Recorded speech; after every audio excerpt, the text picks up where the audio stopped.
好，第三條咯喎，第三條啦，佢就話啦，個水箱嘅容量咧係250個 litre，correct to the nearest litre 啦，準確至最接近嘅 litre 啦。好啦，佢問你下列邊一個係水箱嘅真確容量？好，咁首先第一樣嘢咧，我哋都要揾咗個叫 maximum absolute error 啦，即係最大絕對誤差啦。好啦，咁最大絕對誤差咧，就會係呢個即係準確至最接近呢個數除以2啦，係咪？好啦，咁呢度即係1除以2，即係0.5個 litre，得唔得？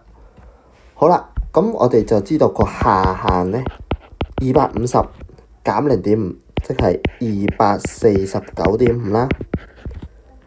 咁個上限咧就會係250.5。嗱，呢度記得啦，真確值咧就係你嗰個數再加減上下個最大絕對誤差，係啦。咁呢度最大絕對誤差係0.5啊，係咪？咁你就上補0.5，下補0.5。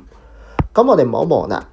咁 A、B、C、D 4個答案入邊，有邊一個係屬於喺呢個範圍入邊嘅咧？答案就係 C 啦。